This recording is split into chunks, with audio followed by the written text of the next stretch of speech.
Assalamualaikum warahmatullahi wabarakatuh.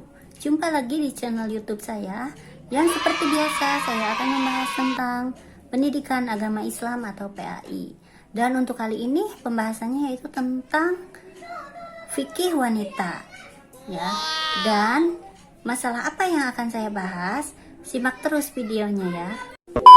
Baiklah, untuk pembahasan kali ini yaitu tentang berhias ataupun dandan. Pada dasarnya setiap wanita itu suka dengan riasan atau suka dandan intinya gitu ya. Nah, karena Allah sendiri itu menyukai keindahan. Maka dari itu selagi tidak dilarang di dalam Al-Quran dan hadis, maka dandan itu ataupun merias diri itu dibolehkan. Nah, tetapi ada riasan-riasan yang diharamkan oleh Allah ya, dan tentunya sesuai dengan hadis-hadis Rasulullah. Apa saja? Yaitu yang pertama, berhias itu menyerupai laki-laki dan laki-laki menyerupai perempuan ya. Jadi kalau untuk perempuan berhias itu seperti laki-laki, misalkan rambutnya dipendekin ya. Nah, itu tidak boleh. Nah, sementara untuk laki-laki yang seharusnya mereka itu golongannya itu tidak perlu memakai bedak, eyeshadow, pensil alis dan lain sebagainya, intinya tidak boleh dandan. Nah, mereka justru malah berdandan menyerupai perempuan. Nah, ini juga dilarang oleh Allah, diharamkan. Jadi intinya laki-laki yang menyerupai perempuan dan perempuan yang menyerupai laki-laki itu jelas dilarang ataupun diharamkan. Next, yang kedua yaitu mencukur alis. Ini banyak yang bertanya sebenarnya mencukur alis itu dibolehkan atau enggak. Nah, mencukur alis ya, yang meminta dicukur dan yang mencukurnya kedua-duanya itu dilaknat oleh Allah. Jelas hukumnya haram. Jadi bagaimanapun bentuk alis kita, maka selagi tidak mengganggu kesehatan kita atau mengganggu yang lainnya, selagi pantas, maka kita tidak boleh merubah alis kita ataupun tidak boleh mencukurnya, dan hukumnya haram. Next ya, riasan yang dilarang yaitu menyambung rambut. Nah, menyambung rambut di sini Allah sangat melaknat wanita yang menyambung rambutnya. Rambut bukan hanya rambut di kepala saja, tetapi rambut pada bulu mata ya.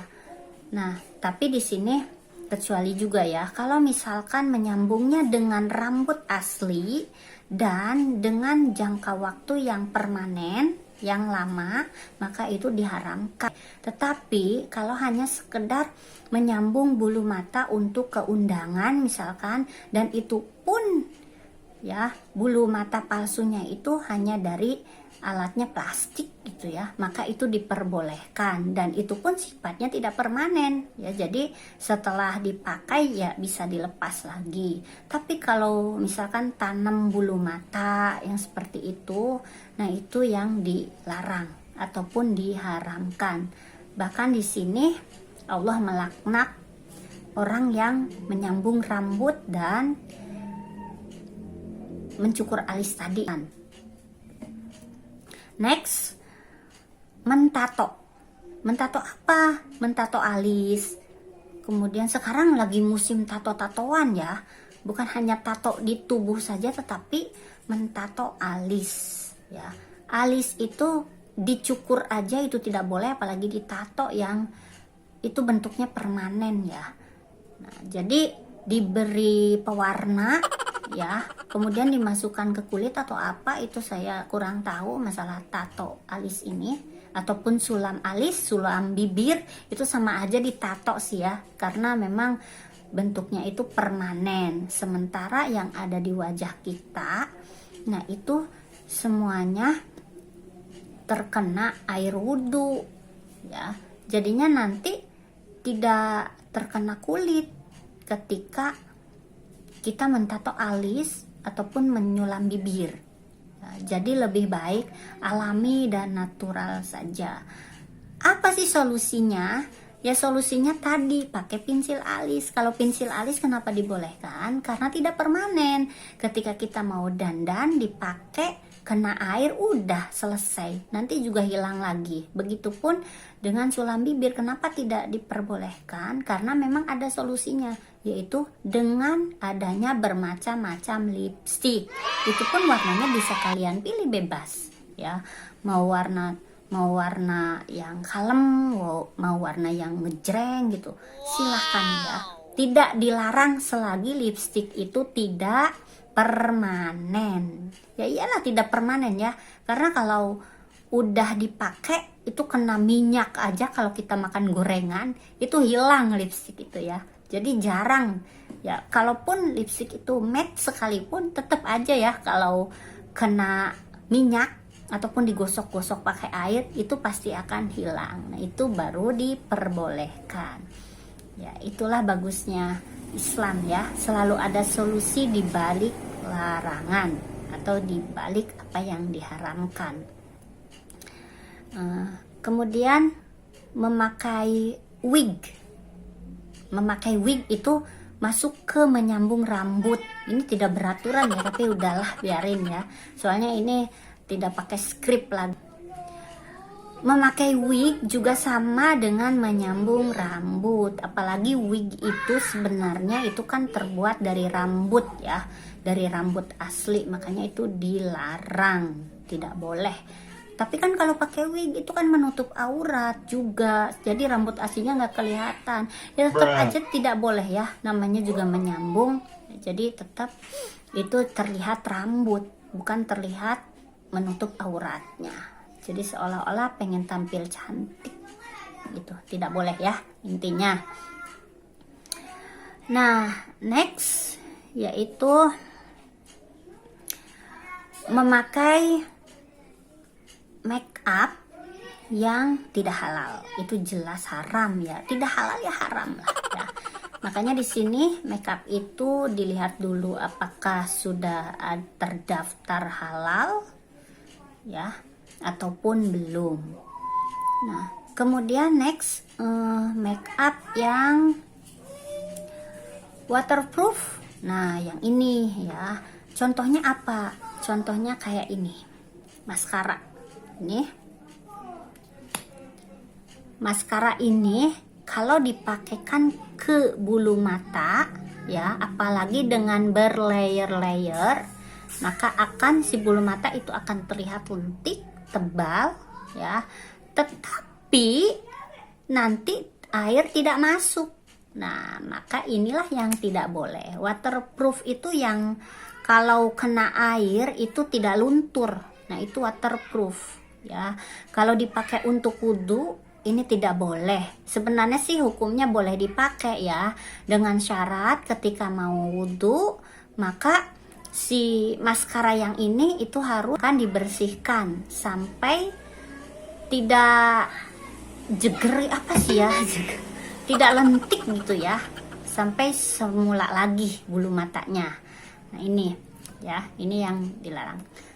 Nah kemudian selain yang waterproof, selain ini maskara, juga kadang eyeliner juga kadang ada yang waterproof ya, jadi tidak kena kulit, jadi seperti cat aja, apalagi kalau yang makainya tebel gitu ya. Nah makanya itu boleh, sebenarnya tidak diharamkan, boleh memakai itu, cuma ketika berwudu maka harus dibersihkan dulu sampai hilang. Nah solusinya apa? Solusinya jangan pakai yang waterproof, yang pakai yang biasa aja, yang kayak bentuk pensil gitu ya, kayak bentuk spidol kayak ini. Nah ini bisa dihilangkan ya, kalau ini bisa dihapus tuh ya. Itu selain itu juga ada juga bedak ataupun foundation atau apa gitu ya yang waterproof ya, sehingga ketika berwudu itu tetap nempel bedaknya, jadi si air itu kayak minyak gitu ya, kayak minyak, jadi nggak menyerap ke kulit. Nah, itu berarti nanti wudhunya tidak sah. Jadi harus dibersihkan semua dulu yang waterproof, kembali lagi ke semula wajah natural. Nah, baru itu bisa sah dan air wudhu masuk ke pori-pori kulit kita. Itu maksudnya. Jadi intinya berhias itu boleh ya, selagi tidak dilarang di dalam hadis tadi. Nah, mungkin itu saja sekilas tentang mana riasan yang dibolehkan, mana juga riasan yang tidak dibolehkan. Jadi sebenarnya setiap wanita itu pengen tampil cantik ya, khususnya di depan suami. Maka dari itu riasan tidak dilarang ya. Tapi pengecualian yang ada di dalam hadis-hadis tadi. Seperti contohnya tadi kesimpulannya gitu ya, yang dilarang itu mentato, kemudian menyulam, kemudian juga menyulam alis, menyulam bibir, menyambung rambut, ya, mencukur alis. Nah, kesemuanya itu adalah diharamkan oleh Allah. Jelas dalam suatu hadis diriwayatkan orang yang mentato dan meminta ditato, kemudian orang yang mencukur alis, bibir dan lain sebagainya, itu diharamkan, dilaknat oleh Allah. Itu sesuai hadis ya. Ya, mungkin itu saja ya, kurang dan lebihnya barangkali kalian ada yang tahu apalagi yang diharamkan dalam riasan ini, silakan komen ya. Dari saya cukup sekian, kurang dan lebihnya mohon maaf. Wassalamualaikum warahmatullahi wabarakatuh.